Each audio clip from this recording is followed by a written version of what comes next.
Hello, everybody, and welcome to today's AEW Collision review. Now, one thing I want to say, the reason you're not seeing this the night of is because on the same night as AEW Collision, I post the stats from Collision, and that takes all night to the point where I cannot record the review that same night.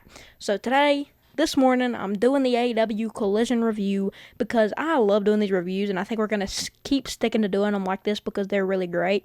So I'm excited to see how this one turns out, but without further ado, make sure to like and subscribe. Let's hop right into the AEW Collision review. We kick off the show with MJF. We know last week on Dynamite, MJF accepted any stipulation that Mark Briscoe had for their match. And last night, we did figure out what that stipulation will be. MJF comes out and brags about being the CMLL champ. He says that he is soon to be AEW World Champ if Kyle Fletcher does not win. We see Mark Briscoe interrupt him from the Titantron and thanks MJF. He also announced that the stipulation for him and MJF will be tables and thumbtacks match, which he called a TNT match. This is cool. I love that stipulation. I think that stipulation fits Mark Briscoe, and especially with MJF giving Mark the open floor to any stipulation he wants, it fits Mark. And the match is going to deliver. We all know it's going to deliver. Nobody's doubting that it's going to deliver. This has been a well-built-up rivalry, and I'm excited to see how MJF and Mark square up against each other in the ring. We know they've faced before, but in a tables and thumbtacks match, a TNT match, since we're on Collision, it's going to be insane. So I can't wait. It's going to be great. And then he says on the Tron, look behind you, and Mark would attack him from behind and put the thumbtacks out on the middle of the ring and try to lay MJF out on those thumbtacks until eventually he scurries away. But man, awesome opening segment. I love that. I think that it's going to be a great match. And overall, Mark's looking really good right now. Mark is, whenever these past few weeks, I haven't really been on the Mark Briscoe train. He hasn't really been catching my attention.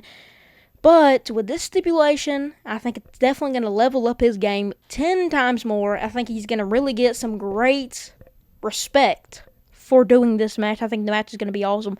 So, great way to open Collision, and I think it's a great stipulation to have for these two.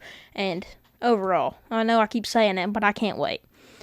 We see Konosuke Takeshita take on Anthony Bowers, and this match right here was great. I loved it. Any time you see a Takeshita match is always going to be great, but this one right here was really good. See, we have Konosuke Takeshita's strike completion percentage. He had an 82.1% strike completion percentage. That means he has an 82.1% chance to land his strikes. So that's great. It could be a little bit better because Anthony did have a lot of control in this match. He had one pin attempt, which was the win, as well as he had 3 minutes and 30 seconds in control of the match. So that left Anthony Bowens. Jeez. Because okay. Hold on. Clear the air. I'm not stupid, I swear. I'm not dumb. I knew it wasn't Bowens, I knew it wasn't Bowers. I wrote down here Bowers on the thing because of the indie wrestler. If y'all don't know who he is, I don't know how to help you there. But I swear, there's an indie wrestler called Anthony Bowers. Okay, I give up. Whatever.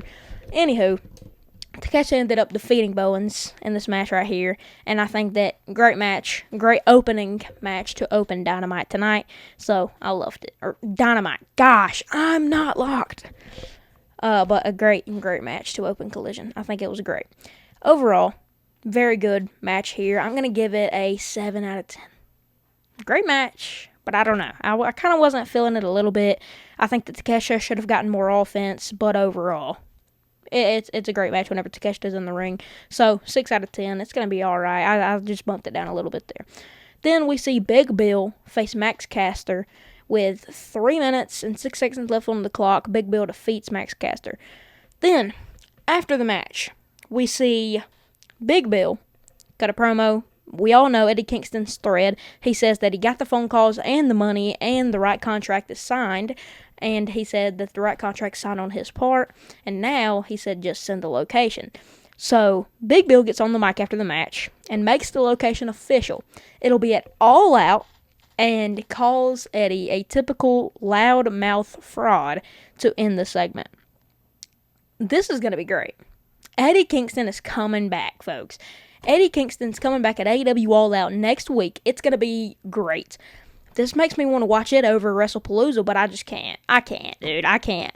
I'm not watching All Out over WrestlePalooza, man. We have AJ Lee and CM Punk, Seth Rollins, and Becky Lynch. I just cannot miss it. And all the matches on that card right now, it's looking really stacked. So I cannot miss WrestlePalooza. But if it's on the countdown show, I will watch it. But as of right now, I think we're going to have to skip out. But obviously, highlights in the match will be watched back. We see Kazuchika Okada versus Michael Oku, and holy cow, best match of the night for sure. Yes, the main event was close, but man, the match was awesome. This was for the United Championship. I loved it. It was awesome. We see Okada have a 64.3% rate of completing his strikes, which is not good, but against a guy like Michael Oku, it's understandable. He had a 4-minute and 14-second time and control rate, which is great for an 8-minute match. So great. We see an absolute battle between these two on Collision this week. I don't think you can get a better match out of these two. It was great. Oku put his neck on the line for sure. I don't know if y'all watched or not, but that drop kick off the top rope to the barricade in the ring was looking awful close, and I thought he was actually injured. The ref got out of the ring quick to go check on him. I thought he was injured, but gladly he's not. We see after Okada defeats Michael Oku, we would see Takeshita come out and have an epic stare down between the two, and we know that it'll be Okada versus Takeshita in the semifinals. So now, we're going to see a banger, maybe one of the best technical matches of all time, if they produce it right, and I think that these two have the opportunity to burn the house down. It's going to be an awesome match, right? We know it's going to be a good match, but it's only if Takeshita and Okada can be on the same page and deliver. It's going to be great, and the stare down after this match right here really got me excited, and I think that's what's going to deliver us through the entire match of Okada versus Takeshita is the story of Okada and Takeshita both being in the Don Callis family. We see the announcers say whenever Takeshita comes out, was this Don Callis' doing? I don't know. I feel like Don Callis is the middleman here, and I feel like that in the end it's going to be Okada and Takeshita leaving the Don Callis family, both of them. I don't know. One has to stay, I bet. But, I mean, if there's one to stay, I think it should be Okada. I think Takeshita should go do better things. But either way, doing great work in the Don Callis family. As much as I hate them, Takeshita and Okada both is doing great work.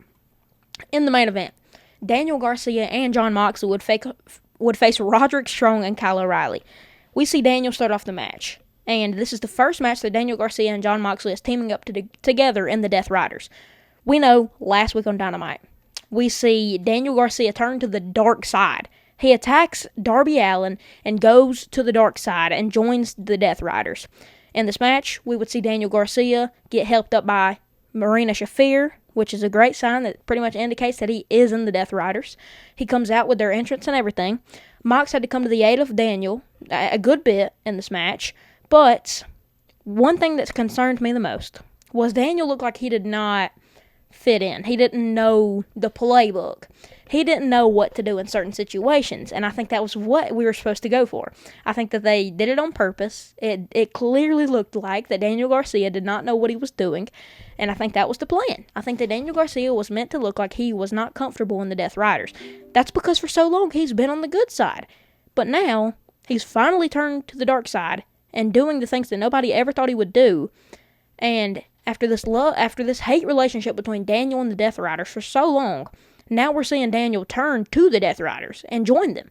It's just a completely different shift in the story. So now we're seeing Garcia and Mox team up for the first time in the Death Riders. And in the end, Daniel gets the win for him and John with the Dragon Tamer, and it's a great thing to kick off here. We did see Daniel have to get saved by Mox in pinfalls during the match, but overall, it's not how you start, it's how you finish, and Daniel Garcia left it all on the line out there by using the Dragon Tamer to win the match and pick up the dub, which would definitely impress Mox. So that keeps him in the Death Riders for sure, and I'll read some of his things out here, some of his stats. He landed 19 strikes. Great. He missed 4, which would leave him with about like an 82% rate or more. I'll have to fully calculate it, but y'all will be seeing that on the Instagram.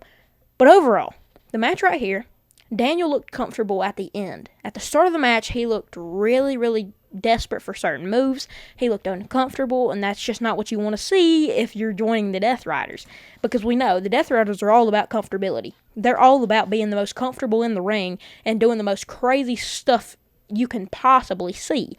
So Daniel joining is gonna take some time to adjust to for Daniel, but in the end, it's gonna be something that's gonna help his career out. Everybody's gonna remember Daniel Garcia for turning to the dark side and going with Mox, and you can never go wrong. Yes, it seems as a bad thing in the pro wrestling world, but it's really not for Daniel Garcia's career, because everybody's gonna remember him for the rest of his career as the guy who turned to the dark side. And it's a good thing, because it's gonna turn his career completely around from all the losses he's been taking to now winning. So I'm super happy for Daniel Garcia that he finally joined the Death Riders and turned to the dark side. I've been waiting for this for a while. And that profile picture says it all, Daniel Garcia. I know, as soon as you commented on my one video with my commentary, I actually made a video about it. I don't know if many have saw it, because it was before I had Instagram. But I said that Daniel Garcia's profile picture would cause him, or would mean that I thought one day that he would join the Death Riders. Can't say I predicted it, but I predicted it like a year ago. So, very good to see my prediction be right. But I'm not going to claim and sit here and say that I got it right, because that was a shot in the dark. But I'm super happy for Daniel Garcia. I'm super glad that this AEW Collision turned out really well. It was a great way to balance everything, and it really made you want to watch this Collision before Crawford versus Canelo, which, by the way, I was watching that main event. That was a good fight, folks. I loved that. That was great. But overall, I think that Collision last night was very good, and it was the card they let out. Having this be the first match that Mox and Daniel teams up as the Death Riders made so many more fans tune in, I believe, and tune in over the prelims. So I think that this is a great way for AEW to do that. They put on an epic match here last night, this week on AEW Collision. But let me know down below what y'all thought about AEW Collision this week. But I think it was pretty awesome. Overall, I'll give the show an 8 out of 10. At some points, it was pretty stale, but then at some, it was really fire that you did not want to miss. So let me know down below what you thought, and I'll see y'all boys in the next one. Deuces.